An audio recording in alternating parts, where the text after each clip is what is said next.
오늘의 국민사연 시작하겠습니다. 안녕하세요. 저는 서울에 사는 20대 여성입니다. 저는 평생 제가 불행하다고 생각하면서 살았지요. 주변을 아무리 둘러보아도 나만큼 불행한 사람은 본 적이 없었습니다.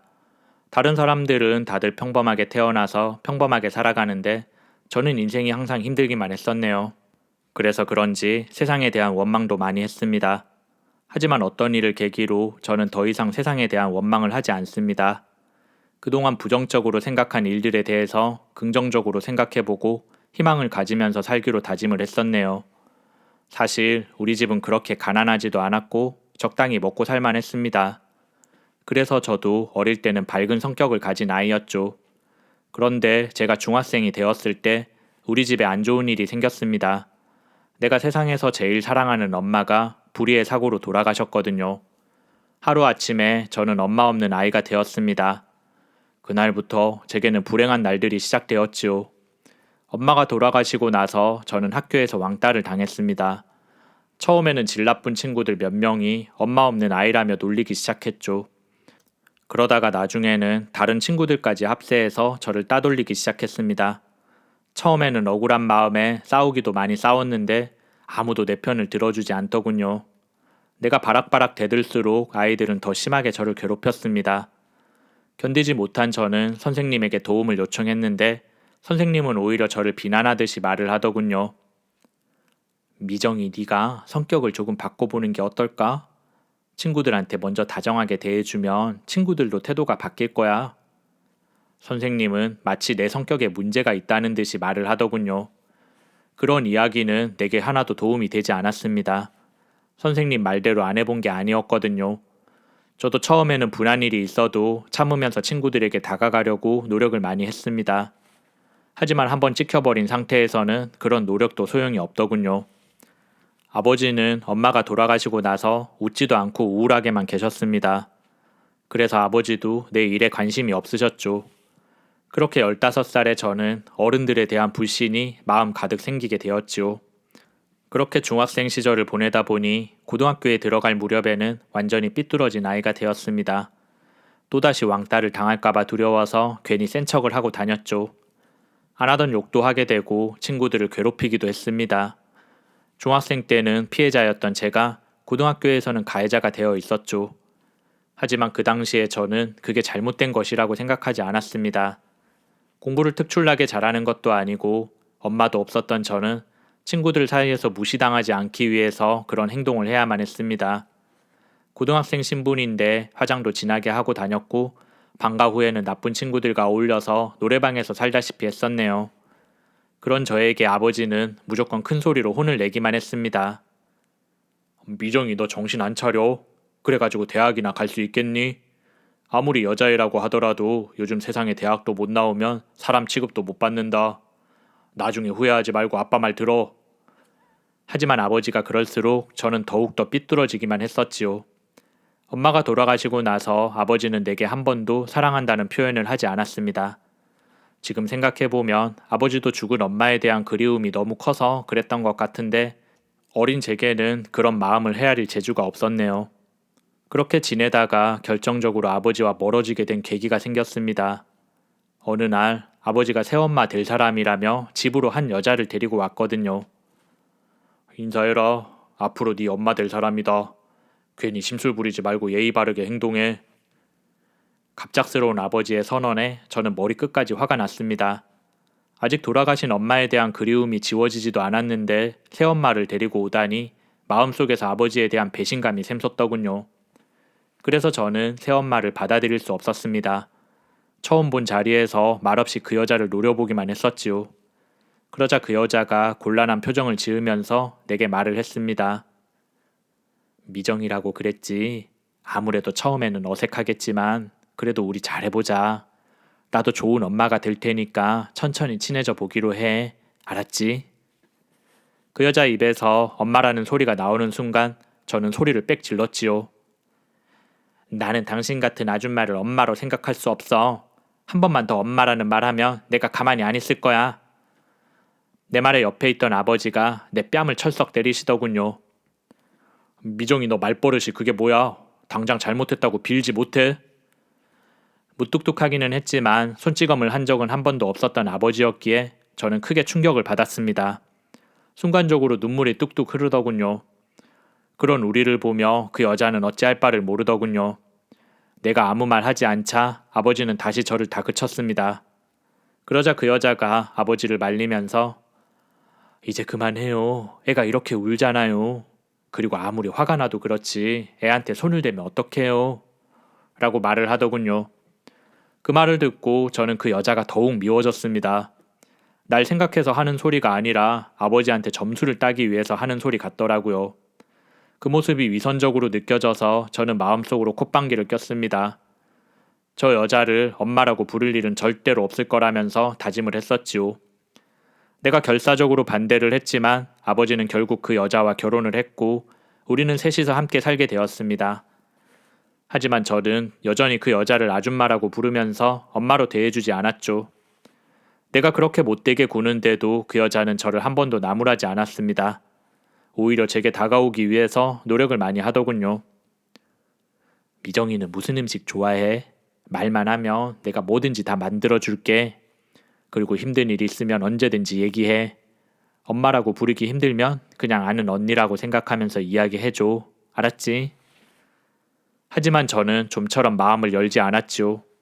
내게 잘해주려고 할수록 청개구리 심보가 되어서 그 여자에게 모질게 대했습니다.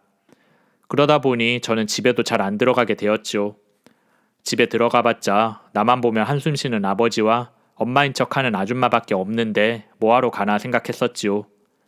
그래서 그런지 저는 집에만 들어가면 가슴이 답답해져서 견딜 수가 없었습니다. 밤에는 혼자 이불을 뒤집어 쓰고 돌아가신 엄마 사진을 보며 눈물을 흘렸지요. 그런 날들이 계속 되다 보니 저는 학교 생활에도 흥미를 잃었고 시험 성적은 바닥을 쳤습니다.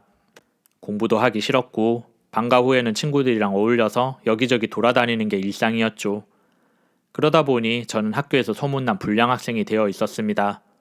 사실 저는 담배도 피운 적이 없었고 다른 친구들처럼 술을 마시지도 않았지요. 그 친구들이랑 놀기는 했지만 어쩐지 그런 일은 내키지가 않았습니다. 겉으로는 불량한 척 했지만 사실 정말 불량한 짓은 해본 적이 없었네요. 그러다가 결국에는 사단이 나고야 말았습니다. 하루는 친구들이 다 같이 쇼핑몰에 가자고 해서 따라 나선 길이었지요. 그런데 그날따라 친구들의 분위기가 조금 이상했습니다. 화장품 가게에 들렸는데 긴장된 표정으로 주변을 두리번거리고 있더라고요. 하지만 저는 별 의심 없이 화장품 가게에서 샘플 화장품들을 이것저것 발라보고 있었습니다. 그런데 갑자기 친구들이 진열대에서 화장품을 집더니 가방 안에 마구 집어담기 시작하더라고요. 저는 깜짝 놀래서 친구들을 쳐다봤고 친구들은 내게 조용히 하라는 제스처를 취했습니다. 친구들의 행동을 보니 한두 번 해본 솜씨가 아니더군요. 저는 어떻게 해야 될지 몰라서 그 자리에서 그대로 굳어버렸습니다. 내가 굳어있는 사이 친구들은 화장품을 다 쓸어 담고 가게를 빠져나가려고 하더군요. 그런데 그 순간 가게 종업원이 우리에게 다가오더니 가방을 열어보라고 하더군요. 그러자 친구들이 들켰다라는 말과 함께 가방을 제게 던져버리고 도망을 가버렸습니다. 워낙 순식간에 일어난 일이라서 저는 어리둥절했었지요. 정신을 차려보니 제 손에는 절도품이 가득 들어있는 가방이 들려져 있었고 가게 종업원이 제 뒷덜미를 잡고 있었습니다. 그렇게 저는 현장에서 잡힌 절도범이 되었지요. 전부 친구들이 저지른 짓이고 나는 아무런 잘못이 없다며 항변했지만 믿어주지 않았습니다. 가게 주인은 내게 경찰서에 넘기지는 않을 테니 부모님한테 연락을 하라고 하더군요. 저는 차라리 경찰서에 가는 게 낫겠다 싶었습니다. 아버지가 이 사실을 알면 불같이 화를 내게 뻔했거든요. 그렇다고 아줌마한테 연락을 하는 건 더더욱 싫었습니다.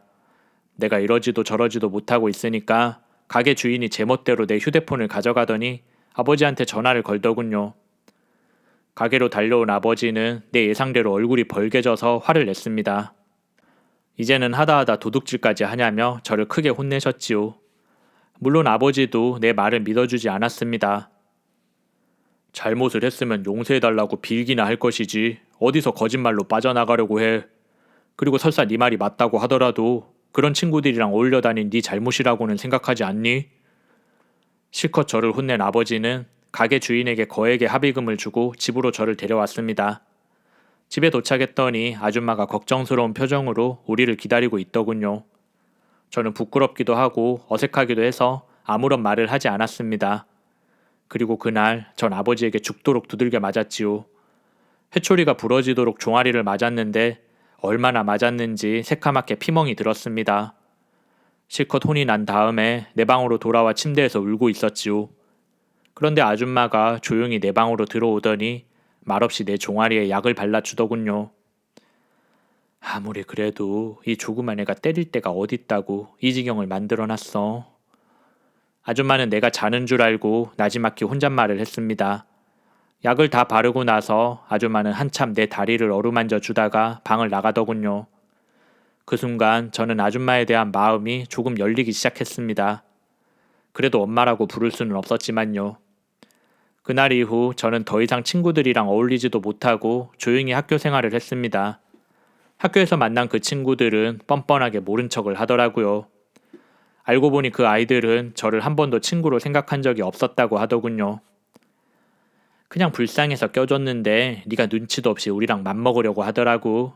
그지 같은 게 우리가 껴주니까 뭐라도 된 줄 알았지. 그래봤자 넌 그냥 찐따라고. 믿었던 친구들에게 그런 말을 들으니 이제는 학교도 나가기 싫어졌습니다. 세상 사람들이 전부 내게서 등을 돌리는 것 같았죠. 가족들한테서 사랑을 받지도 못하고 친구들과도 어울리지 못한 채로 저는 20대를 맞이했습니다. 공부를 하지 않았으니 대학에 가지도 못했고 고졸 학력으로는 취업도 힘들었습니다. 그래서 저는 동네 식당에서 아르바이트나 하면서 시간을 보냈지요. 앞으로의 미래를 생각하면 답답하기만 했습니다. 이렇게 살다가 그냥 아무나 만나서 시집이나 가야겠다고 생각했었지요. 그런데 하루는 식당 일을 마치고 집에 갔는데 우리 집 앞이 시끌벅적 하더라고요. 무슨 일인가 하며 들여다봤더니 옆집 아줌마가 기다렸다는 듯이 제게 다가오더군요. 미정이 네가 가져간 거 맞지? 며칠 전에 우리 집에 놀러 왔을 때 가져간 거 맞잖아. 내가 아무래도 수상하다 했어. 저는 눈을 동그랗게 뜨고 그게 무슨 말이냐고 물었지요. 우리 집 거실에 있던 금두꺼비 말이다. 그거 네가 가져갔잖아. 이 동네에 도둑질할 사람이 너 말고 또 있니? 도둑질을 안 하면 안 했지. 한 번만 하는 사람은 없다고 하더라고. 그러니까 미정이 네가 훔쳐간 게 틀림없어. 옆집 아줌마의 말에 저는 말도 안 되는 소리라며 항변을 했습니다. 하지만 아줌마는 막무가내시더군요. 마침 며칠 전에 물건을 빌릴 일이 있어서 그 집에 간 건 맞는데 그런 누명을 쓰게 될 줄은 몰랐습니다. 상황이 그렇게 되자 아버지도 난감한 표정을 짓더라고요. 아주머니 진정하시고요. 일단 제가 들어가서 잘 타일러 보겠습니다. 아버지는 일단 집으로 저를 데리고 오셔서는 내게 꼬치꼬치 캐물어 보셨습니다. 저는 끝까지 아니라고 말을 했지만 아버지는 내 말을 믿지 않는 눈치더군요. 화장품이랑 달리 이번에는 큰돈이라서 나도 어떻게 막아줄 수가 없어. 그러니까 빨리 어디다가 숨겼는지 말을 해. 내 말을 믿지 않는 아버지의 태도에 저는 그만 울컥한 마음이 들었습니다. 어차피 내가 아니라고 해도 안 믿으실 거죠? 네, 마음대로 하세요. 가서 내 방을 뒤지든 나를 발가벗겨서 밖으로 내쫓든 마음대로 하시라고요. 그 순간 아버지가 또다시 내 뺨을 철썩 때리시더군요.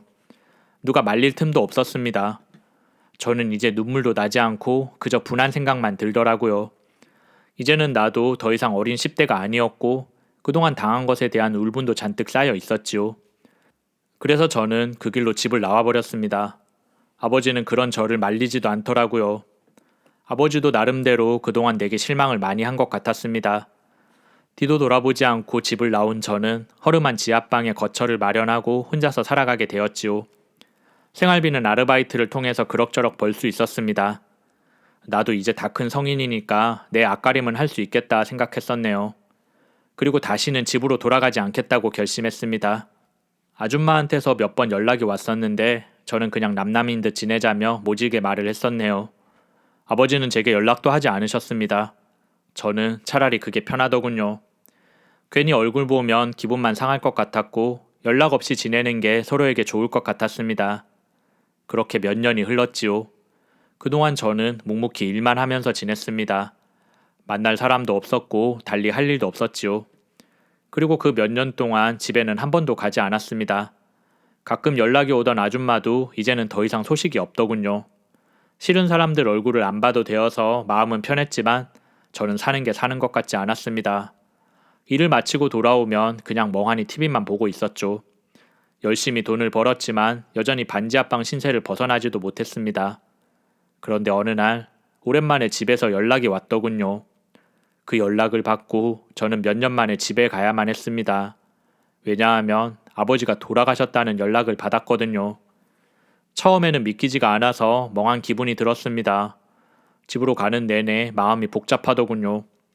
평생 미워하면서 살았던 아버지였는데 막상 돌아가셨다고 생각을 하니 온갖 생각이 다 들었습니다.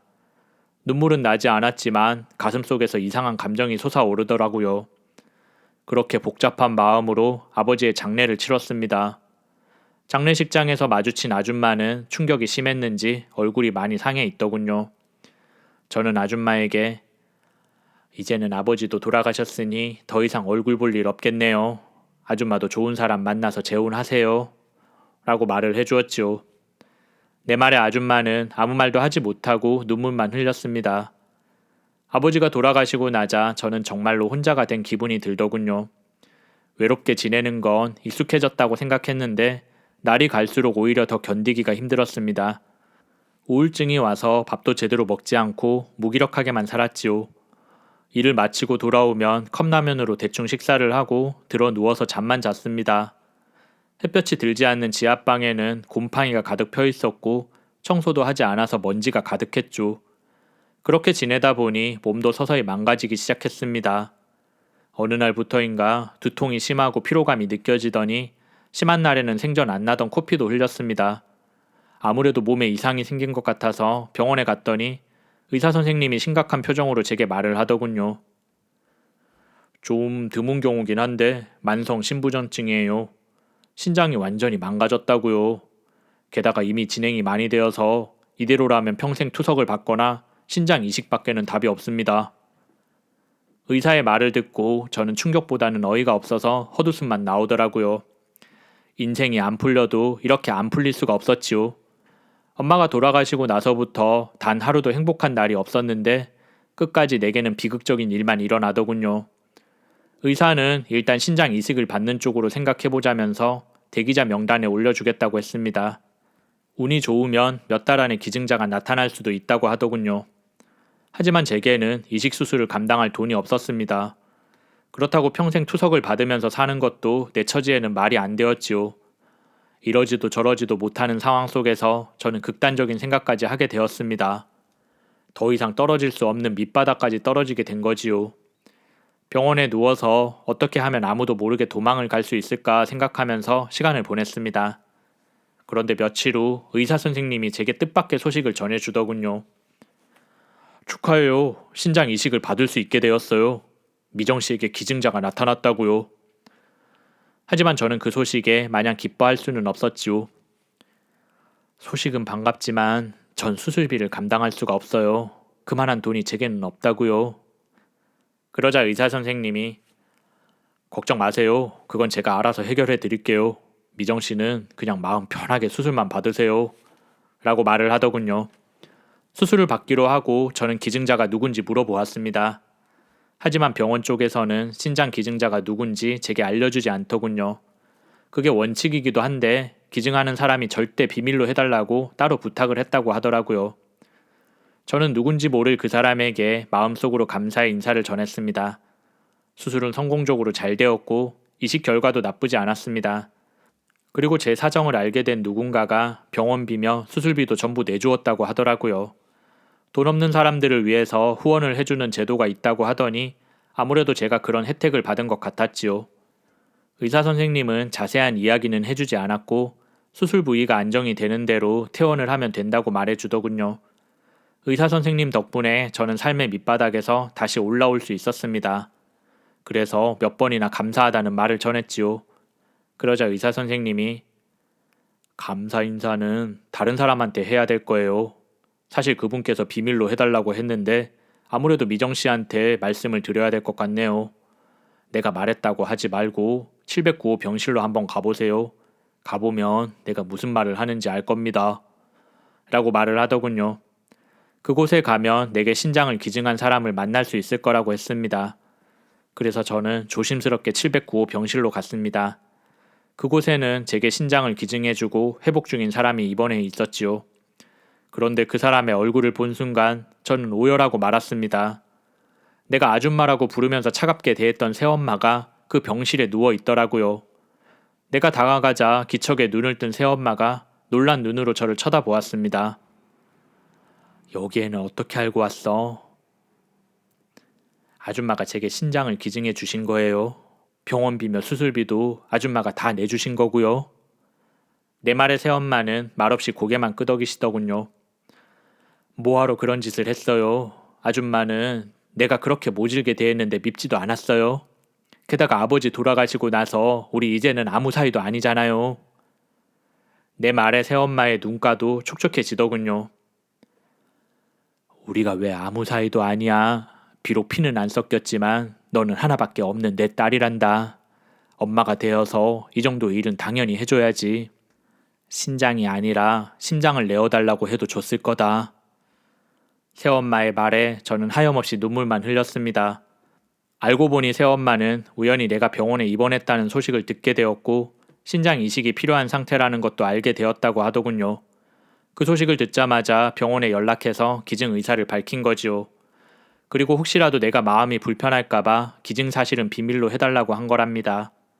하지만 모든 사실을 알고 있었던 의사는 도저히 비밀로 할 수가 없어서 내게 말을 해준 거지요. 모든 사실을 알게 된 저는 새엄마의 손을 잡고 그동안 죄송했다는 말을 전했습니다. 그러자 새엄마가 내 등을 토닥이면서 오히려 본인이 더 미안하다며 말을 하더군요. 내가 더 잘했어야 하는 건데 그러질 못했어. 그땐 나도 어떻게 해야 될지를 모르겠더라고. 그리고 사실 나도 그땐 너를 의심했었단다. 그런데 알고 보니 옆집 아줌마네 금두꺼비는 그 집 아들이 훔쳐간 거라고 하더라고. 그 이야기를 듣고 내가 얼마나 죄책감이 들었는지 몰라.